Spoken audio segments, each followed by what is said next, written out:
Hallelujah and praise the Lord. आज का हमारा वचन नीति वचन में से है, उसका 9वां अध्याय और उसका 10वां वचन।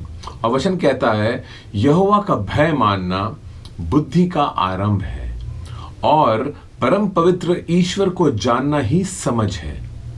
छोटा सा वचन है लेकिन बहुत कुछ पैक्ड है इसमें, और थोड़ा सा इसे अनपैक करने की जरूरत है। थोड़ा सा और गौर से देखते हैं इसे। यहोवा का भय मानना बुद्धि का आरंभ है। और यहोवा का भय, परमेश्वर का भय, और ये आदरणीय भय की बात चल रही है। ये वो डर नहीं जो कि डर लग रहा है कि मारेंगे, नाराज हो जाएंगे, वो डर नहीं। आदरणीय भय है ये, जो मोहब्बत से आता है, जो हम इतना आदर करते हैं, इतना प्यार करते हैं कि अब एक भय मन में है। आदरणीय भय, ये भय जो है ये बुद्धि का आरंभ है, बुद्धि की शुरुआत बोलते हैं इसे। अब समझ में नहीं आता कि बुद्धि की शुरुआत और परमेश्वर का भय, ये दोनों का संबंध क्या है, लेकिन बाइबल ये समझाती है हमें। और परम पवित्र ईश्वर को जानना ही समझ है। अगर हमने परमेश्वर को जान लिया है तो हम समझदार हैं। Now watch this carefully. दो चीजों की बात चल रही है यहाँ पे, एक बुद्धि की और एक समझ की। और ये दो तालों को खोलने के लिए एक है परमेश्वर का भय और है परमेश्वर को जानना। परमेश्वर का भय मानेंगे, बुद्धि प्राप्त करेंगे। ईश्वर को जानेंगे, हम समझ प्राप्त करेंगे। बुद्धि और समझ की हमें जरूरत है। सो नाउ जब हम सोचते हैं कि बुद्धि की जरूरत की, बुद्धि चीज क्या है? बुद्धि वो चीज है जिसकी हमें लगातार जरूरत पड़ती है हमारी जिंदगी में, हमारे जिंदगी के मकसदों को पूरा करने के लिए। और ये वो मकसद हैं जो परमेश्वर ने बनाए हैं हमारे लिए। हम जानते हैं कि परमेश्वर ने हमारे लिए कुछ ऐसी योजनाएं बनाई हुई हैं। बाइबल कहती है वो भले की योजनाएं हैं, अच्छी योजनाएं हैं। वो तुम्हें एक अच्छा भविष्य देना चाहता है। उसने एक अच्छी तकदीर बनाई है तुम्हारे लिए और वो तुम्हें सौंपना चाहता है, पर उस तकदीर में चलना हमारा फैसला होगा। और उस तकदीर में चलने के लिए, ये फैसला करने के लिए बुद्धि की जरूरत पड़ने वाली है। क्योंकि जिंदगी हमेशा, हर पल आपको जिंदगी में फैसला करना होगा। दाएं जाना है कि बाएं जाना है, ये करना है कि वो करना है। ढेर सारे चॉइसेस हमेशा हमारे सामने रहेंगे। और अगर हम बुद्धिमान हैं तो हम सही फैसले करेंगे और अपनी तकदीर में चलते जाएंगे। अगर परमेश्वर की तकदीर में चलना है तो परमेश्वर की बुद्धि की जरूरत पड़ेगी, उसके अनुसार फैसले करने पड़ेंगे। अगर दुनिया की तकदीर में चलना है, खुद की तकदीर में चलना है, तो फिर दुनियावी बुद्धि की जरूरत पड़ेगी। अब अंडरस्टैंड दिस, एक दुनियावी बुद्धि है और एक परमेश्वर की बुद्धि है, और ये दोनों बुद्धियों में अंतर है। और दुनियावी बुद्धि बुरी चीज नहीं है, दुनिया में है वो, मतलब दुनिया के लोगों ने ये बुद्धि प्राप्त की है अनुभव से और सीखने से, ज्ञान से। ये करते करते उन्होंने बुद्धि प्राप्त की है एक। लेकिन ये जो बुद्धि है ये लिमिटेड है, सीमित है। हम इस बात को समझ सकते हैं। और लेकिन जो परमेश्वर की जो बुद्धि है वो इससे बढ़कर है। जब दुनिया की बुद्धि हमारा साथ छोड़ देती है, जब कैंसर हमारे सामने खड़ा हो जाता है, कोई रास्ता नहीं मिलता हमें, तो शायद दुनिया की बुद्धि कहती है कि यही तकदीर है हमारी, चलो उसको निभा लो, ऐसे क्या करें, अभी हम क्या कर सकते हैं। ये दुनिया की बुद्धि है। परमेश्वर की बुद्धि फर्क है। लेकिन परमेश्वर सर्वशक्तिमान है, उसके लिए कुछ भी नामुमकिन नहीं है। वो उसके पास कैंसर का भी इलाज है। और ये परमेश्वर की बुद्धि है। दिमाग, दुनियावी बुद्धि इसको समझ नहीं पाती कि कैसे हो सकता है। दुनिया को लगता है नामुमकिन, परमेश्वर के लिए मुमकिन होता है। उसकी बुद्धि अलग है।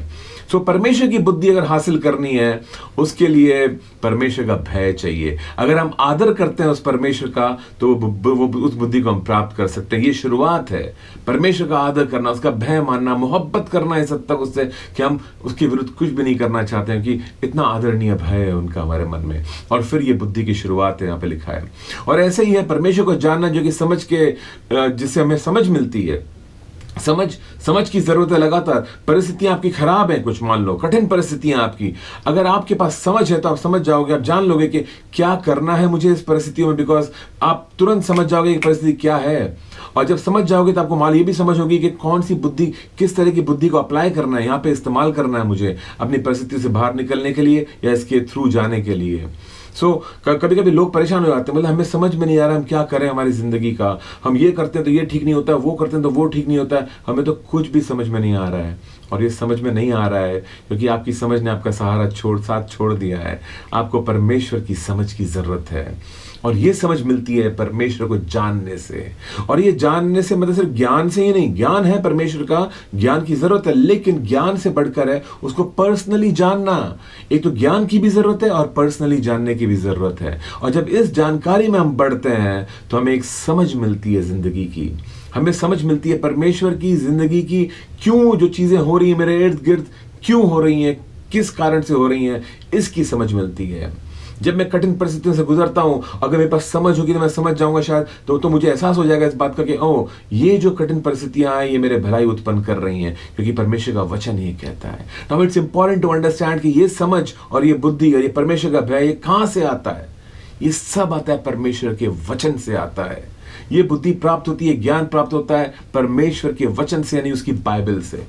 और इसी बाइबल में मैं आपको लेके जाऊंगा नीति वचन के दूसरे अध्याय में, और थोड़ा पढ़ते हैं वहां पे कि क्या लिखा है समझ और बुद्धि के बारे में।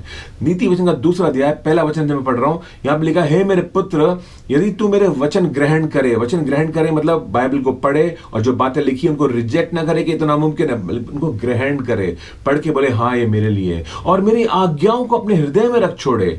जो आज्ञा मैं तुमको दे रहा हूं उनको अपने दिल में बसा के रख ले, इनको भूल मत जा, सुन करके रख लो अपने दिल में बसा के इनको। और बुद्धि की बात ध्यान से सुने। जब कोई सरमन सुन रहे हो, कोई प्रचार सुन रहे हो किसी का, तो ध्यान से सुनो और समझ की बातें मन लगाकर सोचो। सुन के भूल मत जाओ, सोचो उसके बारे में। आज जो इस वक्त जो आप सुन रहे हो, इसके बाद जब खत्म हो जाएगा ये वीडियो तो थोड़ा बैठ के सोचना उसके बारे में, और दिन भर में सोचना, और कल सोचना, परसों सोचना उसके बारे में। और प्रवीणता और समझ के लिए अति यत्न से पुकारें।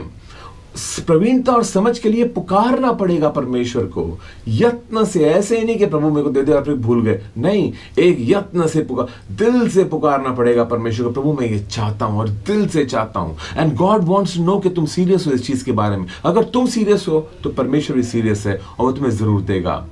एंड देन इट सेज चौथे वचन में, नीति वचन का दूसरा अध्याय चौथा वचन, और उसको चांदी के समान ढूंढे और गुप्त धन के समान उसके खोज में लगा रहे। चांदी के समान ढूंढे, बाइबल में ढूंढना पड़ता है कुछ कुछ बातों को, और गुप्त धन के समान खोजना पड़ता है, उसके अंदर निकालना पड़ता है कहीं कहीं क्या लिखा है, इधर देखता हूं यहां पर क्या लिखा है। और ऐसे ही आप समझोगे परमेश्वर को, जानोगे परमेश्वर को, और जब जानोगे तो आप समझदार इंसान बन जाओगे। और जब आप उन बातों में जब आप अपने दिल में बसा लोगे तो क्या होगा, एक बुद्धि प्राप्त होगी, क्योंकि यहां पर लिखा है तो तू यहोवा कि भय को समझेगा और परमेश्वर का ज्ञान तुझे प्राप्त होगा, क्योंकि बुद्धि परमेश्वर ही देता है।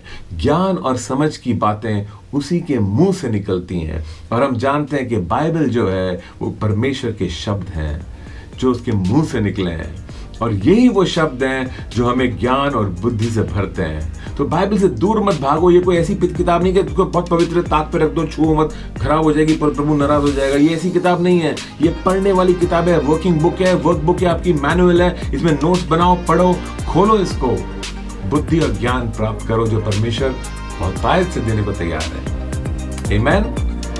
God bless you all.